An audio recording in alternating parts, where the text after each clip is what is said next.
महाराज प्रिव्रत जब अपने स्वरूप में स्थित तो राजा आग्नेद्र बने और जम्बूद्वीप का पुत्र की तरह प्रजा का पालन करते हुए एक बार वे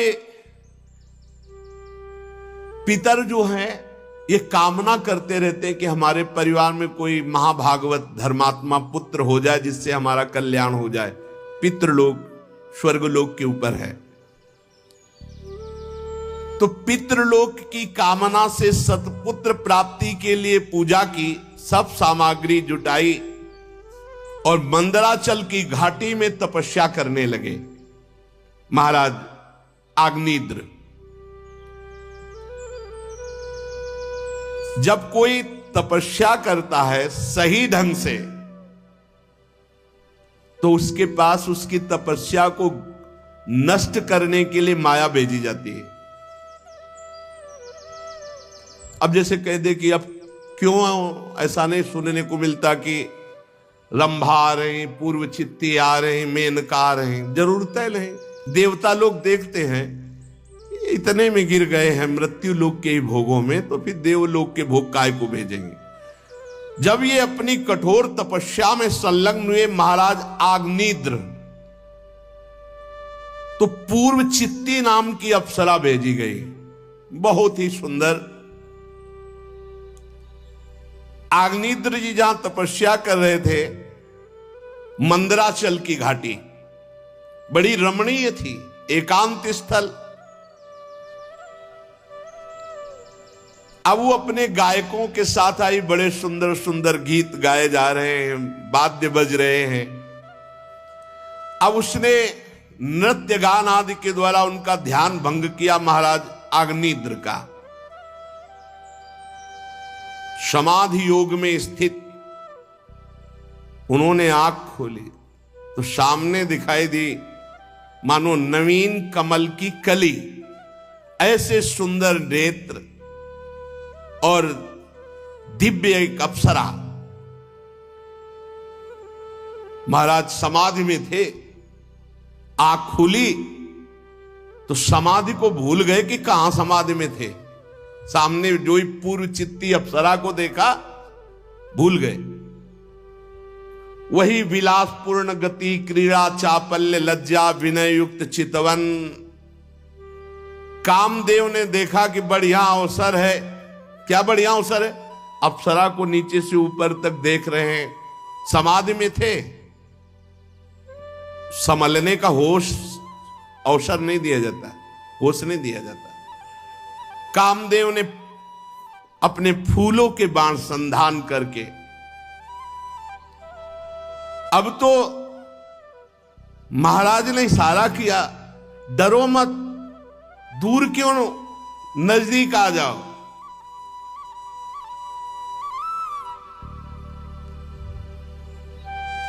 मना कर दिया।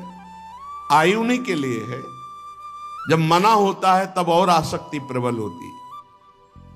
उठ खड़े हुए और इतने आसक्त चित्त एक दृष्टि में हो गए कि उन्होंने कहा, का तुम चिकीर्षसि च किम मुनिवर शैले मायासिका भगवत पर देवताया विज्जे बिभर्षि धनुषी सुहृदात् मनोर्थे किम वा मृगान मृगय से विपिने प्रमत्तान। मुनिवर तुम कौन हो? उनको लगा कि ये कोई ऋषि है आए हुए हैं। तुम हमारे इस तपोस्थली में क्या करना चाहते हो? नहीं नहीं, तुम मुनि तो नहीं हो, तुम कहीं हमारे भगवत पर देवताया मायासिकापि, परम देवता मेरे भगवान श्री हरि की कोई माया तो नहीं हो? अच्छा, ये तुमने जो भौहों की कमान चढ़ाकर और नेत्रों के बाण हमें लगता है तुम हमारा शिकार करने तो नहीं आए हो। ये तुम्हारे दो बाण पहने पहने मेरे हृदय में लग रहे हैं, इसका मतलब तुम शिकार करने आए हो हमारा। वैसे तो सराहनीय पराक्रम है आपका, अभी आपने कुछ कहा नहीं लेकिन मैं घायल हो चुका हूं। कौन हो तुम? मैं तुम्हारी स्तुति करता हूं, तुम हमसे बात करो। फिर भी वो नहीं बोले। तो बोले ब्रह्मन, ये तुम्हारे चरण और चरणों में ये जो आवाज आ रही है नूपुरों की, ये तो ऐसा लग रहा है कि जैसे कोई पक्षी कलरव कर रहा हो। और फिर पूरे अंग प्रत्यंगों का वर्णन करते हैं और कहा प्रभु, अब प्रभु को भूल गए। प्रभु, हमारा चित्त क्षुब्ध हो रहा है, तुम्हारे शरीर से बड़ी सुगंध आ रही है, तुम कौन सा भोजन करते हो? हमें लगता है कि तुम केवल घी या हवन सामग्री, क्योंकि ऐसी सुगंध आ रही है, तो तुम कोई भगवान की कला तो नहीं हो। ये मेरा मन मथता चला जा रहा है। और ये अनुचर कौन है तुम्हारे साथ? श्री सुखदेव जी कहते हैं, महान तपस्वी आग्नेत्र जी जब ऐसी प्रार्थना कर रहे थे तो उस अप्सरा ने उसी समय उनसे संभाषण किया और धीरे धीरे बात करते करते महाराज को अपने अधीन कर लिया और कई हजार वर्ष तक उनको सुध नहीं आने दी। कई हजार वर्ष तक उनके गर्भ से नाभि, किम पुरुष, हरिवर्ष, इलाव्रत, रम्यक, हिरण्यम, कुरु, भद्रास, केतुमाल 9 महान पुत्र उत्पन्न हुए महाराज अग्निद्र से, इस अप्सरा से। इस प्रकार 9 वर्ष में प्रतिवर्ष एक एक के क्रम से 9 पुत्र उत्पन्न किए, कई हजार वर्ष तक। फिर अचानक अंतर्ध्यान हो गई पूर्व चित्ती जो अप्सरा थी और ब्रह्मा जी के पास जाकर के कि जो आज्ञा थी वो कार्य हो गया। महाराज नए स्वर्ग की रचना कर रहे थे विश्वामित्र जी। मेनका जी, इनको लगाव नहीं होता, आसक्ति नहीं होती इनके हृदय में किसी के प्रति प्रेम नहीं होता। ये केवल आज्ञा का पालन करने आते हैं, उतना ही केवल जितना आज्ञा है। अब जो ही शकुंतला प्रकट हुई, तप नष्ट हुआ, अभी विश्वामित्र जी समझ भी नहीं पाए थे, अंतर्ध्यान हो गई। भगवान की विचित्र माया। ब्रह्मा जी की सेवा में जाकर उपस्थित होकर का काम हो गया। बहुत सावधान, यदि भगवत प्राप्ति करनी है, भजन करनी है, तो ये जो महापुरुष जन आज प्रथम श्लोक की जो व्याख्या हुई उसको जीवन में धारण कर ले। नयु प्रेक्ष, देखना नहीं, ना संभाषण करना है, ना हमको उस विषय का चिंतन करना है। अगर इसी जन्म में भगवत प्राप्ति करनी तो थोड़ा सा अपने आप को संभालिए। अगर थोड़ी भी छूट दे दी इंद्रियों की तो बहुत रपटते चले जाओगे। आग्नेत्र जी ने जब देखा कि अप्सरा अंतर्ध्यान, अब कुछ अच्छा नहीं लगा, तब फिर वही तपस्या याद आई। तो जो 9 पुत्र हुए उनको जम्बू द्वीप के 9 विभाग करके अलग अलग राजा बना दिया और आप वही फिर समाधि में पहुंच गए।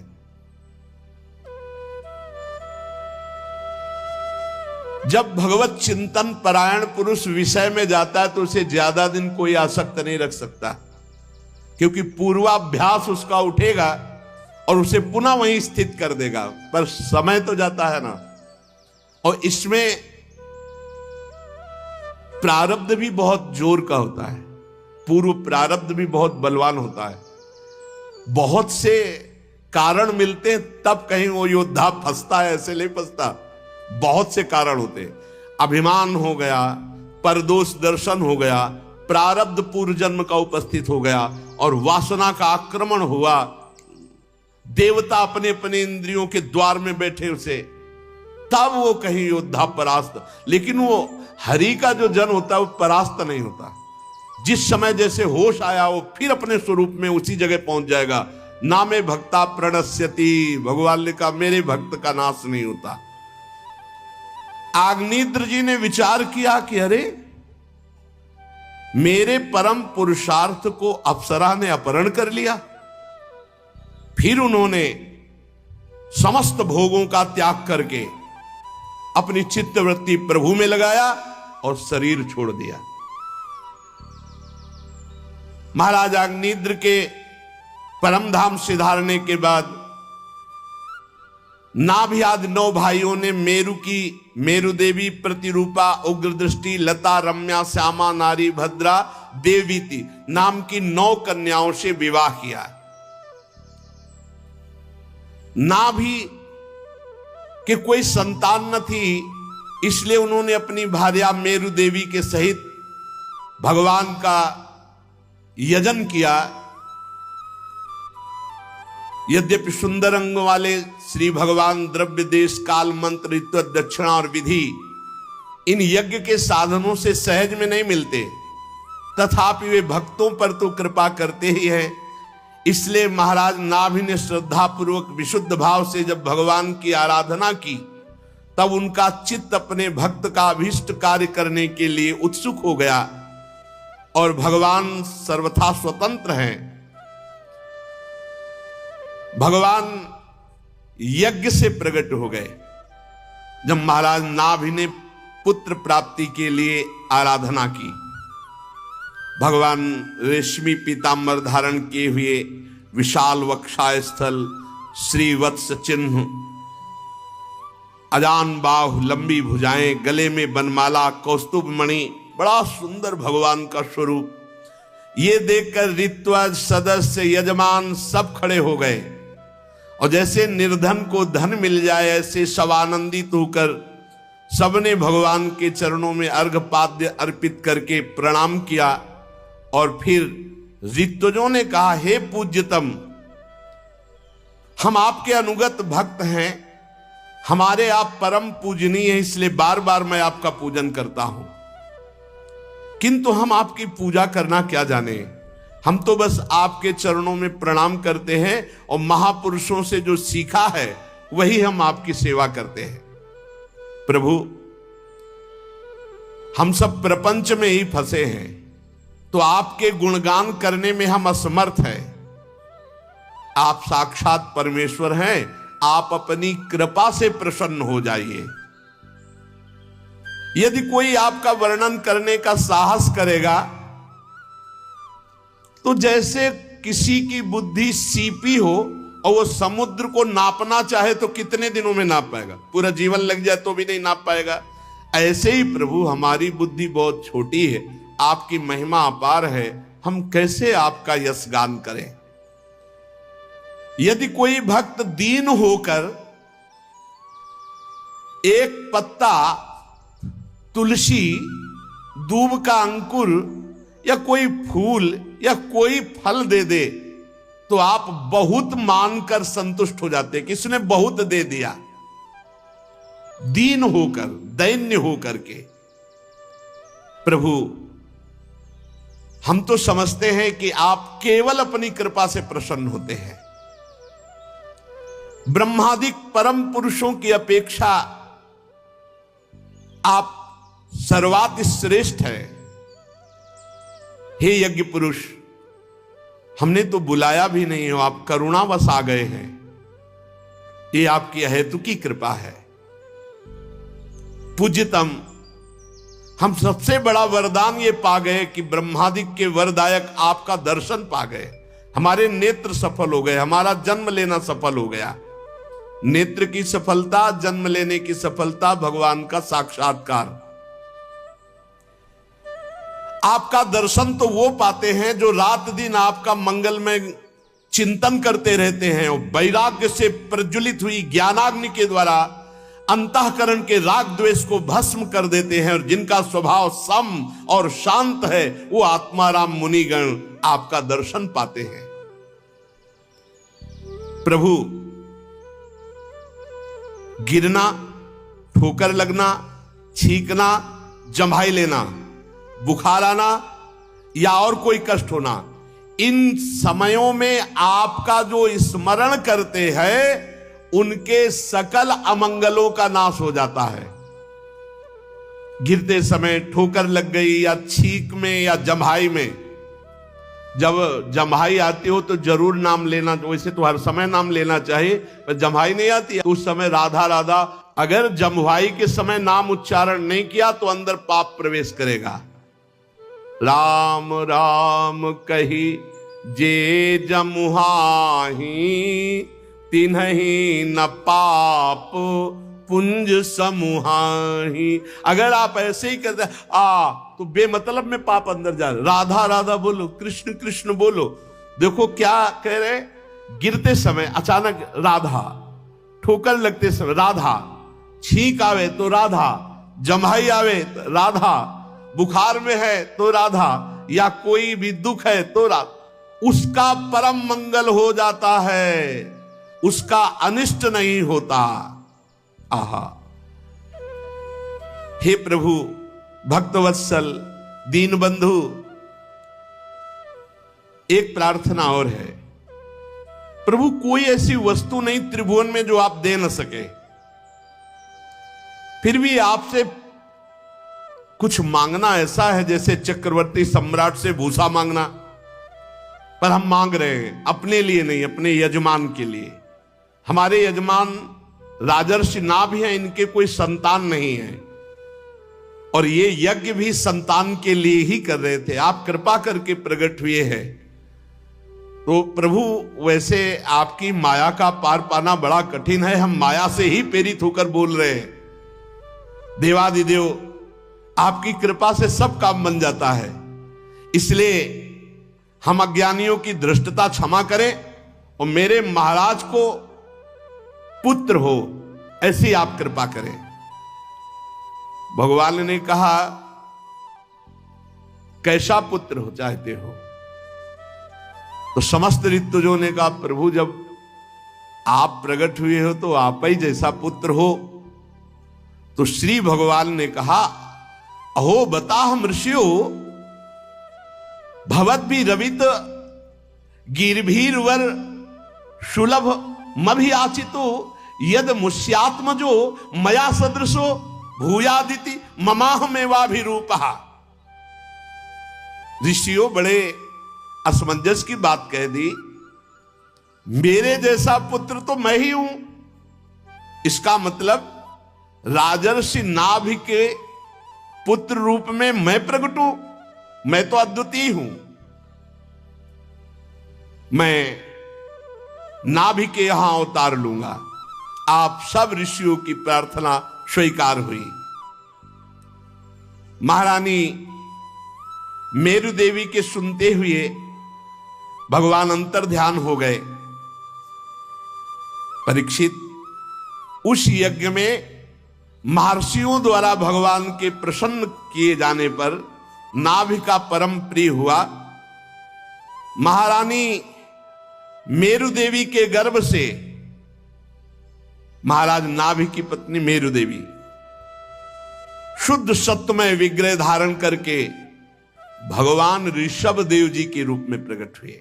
भगवान का अवतार परमहंसों के चर्या, अवधूतों की चर्या, ये मार्ग प्रशस्त करने के लिए भगवान ऋषभ देव जी के रूप में प्रकटे। जे ही जन्म भगवान ने लिया, वज्र अंकुश आदि चिन्ह चरणों में बने हुए थे। समता, शांति, वैराग्य, ऐश्वर्य, महाविभूतियां, ये सब भगवान में विराजमान। राजा, मंत्री, प्रजा, ऋषि, ये सब प्रसन्न हो गए देख करके। ऐसा तेज, ऐसा ऐश्वर्य, यश, पराक्रम, प्रबलता कि ऋषियों ने नाम रखा ऋषभ। ऋषभ माने श्रेष्ठ, जिसे कोई परास्त न कर सके, ऋषभ। भगवान का नाम हुआ ऋषभ देव। नाभिनंदन के रूप में भगवान ऋषभ देव जी प्रकट हुए, साक्षात श्री हरि। अभी ये कुछ ही समय के थे कि इंद्र ने वर्षा बंद कर दी, तो उन्होंने पिताजी से कहा आप चिंता मत कीजिए, और अपनी योग माया से इस भारतवर्ष का नाम पहले अजनाब वर्ष था, अजनाब वर्ष, खूब वर्षा करवाई, पूरी प्रजा को सुखी देखकर नाभि जी बड़े प्रसन्न हुए कि हमें महायोग पति भगवान श्री हरि पुत्र रूप में प्राप्त हुए हैं। खूब लालन पालन किया। उनके सौभाग्य का क्या वर्णन, जिनके भगवान पुत्र बने हों। जब और थोड़ा सयाने हुए भगवान ऋषभ देव जी, तो देखा संपूर्ण प्रजा स्वाभाविक भगवान ऋषभ देव जी से प्रेम करती है। तो राज्य अभिषिक्त चक्रवर्ती सम्राट पद पर ऋषभ देव जी को, और हाथ जोड़कर प्रार्थना की कि प्रभु हमारा काम हो गया, और अपनी पत्नी मेरु देवी को लेकर बद्रिका आश्रम गए, और वहां ये पहले समाधि में थे, अब फिर समाधि में। यही देखो शास्त्र, देखो पहले भगवत चिंतन परायण, फिर माया में गृहस्थी धर्म में, फिर भगवत चिंतन परायण, पत्नी सहित बद्रिका आश्रम, वहां जाकर के भगवत समाधि में स्थित हो गए और अपने शरीर का त्याग कर दिया। भगवान श्री हरि के रूप में नर नारायण की आराधना करते हुए उन्हीं के स्वरूप में लीन हो गए। इनके सौभाग्य का वर्णन कौन कर सकता है, जिनके पुत्र रूप में भगवान श्री हरि ऋषभ देव जी के रूप में प्रकट हुए। भगवान ऋषभ देव जी इस अजनाब वर्ष, ये जो अजनाब आज भारतवर्ष कहा जाता है, इसका नाम पूर्व में अजनाब खंड, अजनाब वर्ष, गुरु वरण किया, गुरुकुल का सेवन किया, फिर गुरुदेव से शिक्षा प्राप्त करके गुरु दक्षिणा दी। ये पूर्व में विधान था गुरु दक्षिणा देने का। अगर गुरु दक्षिणा नहीं दी गई तो उसकी शिक्षा दीक्षा पूर्ण नहीं मानी जाती थी। पूर्ण तभी मानी जाती थी जब गुरु दक्षिणा या गुरु कह दे कि हमें नहीं चाहिए, नहीं तो गुरु के मांगे हुए के अनुसार। ऐसा महाभारत में कई जगह पाया गया कि जाओ तुम गुरु माता से पूछ लो क्या गुरु दक्षिणा। गुरुदेव को यथोचित गुरु दक्षिणा देकर गृहस्थाश्रम में प्रवेश करने की आज्ञा ली। पहले गुरुकुलवास, गुरु शिक्षा दीक्षा, फिर गुरु दक्षिणा देना, फिर गुरु गृहस्थाश्रम में गुरु आज्ञा से प्रवेश। फिर देवराज इंद्र की कन्या जयंती से भगवान ऋषभ देव जी का विवाह हुआ। श्रौत स्मार्त दोनों प्रकार के शास्त्रोपदिष्ट कर्मों का आचरण करते हुए जयंती से अपने समान गुण वाले 100 पुत्र उत्पन्न किए। उन 100 पुत्रों में सबसे बड़े पुत्र थे महायोगी भरत जी, जो कई बार उदाहरण में आते रहते हैं, जड़ भरत रूप में या भरत रूप में। सबसे अधिक गुणवान और महिमाशाली भरत जी बड़े पुत्र थे। उन्हीं के नाम से इस अजनाब खंड का नाम भारतवर्ष हुआ, महायोगी भरत जी के नाम से। उनसे छोटे थे कुशावर्त, इलावर्त, ब्रह्मावर्त, मलय, केतु, भद्रसेन, इंद्रप्रक, विदर्भ और कीकट। ये 9 राजकुमार शेष 90 भाइयों से बड़े एवं श्रेष्ठ थे। इनसे जो छोटे थे वो बहुत बड़े योगीश्वर हुए। 9 कवि, हरि, अंतरिक्ष, प्रबुद्ध, पिप्पलायन, आविर्होत्र, द्रुमिल, चमस, करभाजन। ये भागवत धर्म से युक्त महायोगी परमहंस सन्यासी, जो आगे 11 स्कंद में इनके उपदेश सुनने को मिलेंगे। इनसे छोटे जो 81 पुत्र थे, पिता की आज्ञा पालन करने वाले, अति विनीत महान वेदज्ञ, निरंतर यज्ञ करने वाले, ये ब्राह्मण रूप होकर पुण्य कर्मों का, यज्ञों का अनुष्ठान करने वाले हुए।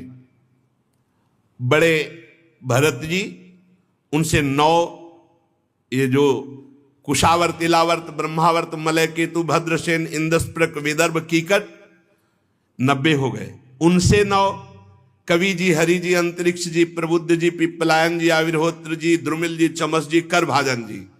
फिर उनसे छोटे 81 जो है ये अपनी महिमा से युक्त ब्राह्मण हो गए। ये निरंतर यज्ञ और भगवान की आराधना में मगन रहने वाले हुए। भगवान ऋषभ देव जी सर्वतंत्र स्वतंत्र परमात्मा हैं। उनको कोई माया या कोई प्रपंच या गृहस्थी थोड़ी फंसा सकती है। शम, शांत, सुहृद, कारुणिक, धर्म, अर्थ, यश, संतान, भोग, सुख, मोक्ष सुख, ये सब साधक के लिए हैं। भगवान तो परमात्मा स्वरूप हैं। फिर भी उन्होंने गृहस्थ में रहकर कैसे महापुरुष गृहस्थ का सेवन करते हैं दिखाया।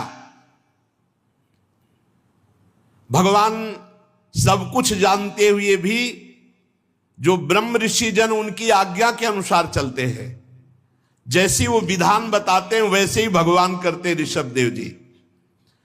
द्रव्य, देश, काल, आयु, श्रद्धा, ऋत्व सब उन्हीं से हैं, पर जैसा आदेश ब्रह्म ऋषि जन करते वैसा स्वयं भगवान करते। ये आचरण है। वैसे भी रामावतार, कृष्णावतार सब में देखो भगवान गुरुजनों के चरणों का आश्रय लेते, उनकी आज्ञा के अनुसार चलते हैं। भगवान ऋषभ देव जी अपनी प्रजा को पुत्रवत सुख प्रदान कर दे और सबको ये बताते कि आकाश कुसुम के समान संसार है। जैसे आकाश में फूल आदि दिखाई दे, बने हुए बादल के चित्र दिखाई दे, वो सब एक हवा में नष्ट हो जाने वाले। ऐसे ये मायाकृत संसार काल के द्वारा नष्ट हो जाने वाला है। इसलिए प्रजा को समझाते कि कोई भी एक क्षण भी भगवान की आराधना किए बिना व्यर्थ मत जाने दो। ये संसार के सुख केवल दिखावटी, इनमें सत्य नहीं है। भगवान ऋषभ देव जी ने एक दिन अपनी पूरी प्रजा को बुलाया, अपने पुत्रों को बुलाया और उपदेश किए। शुभ उपदेश आगे। श्री राधा वल्लभ लाल की जय।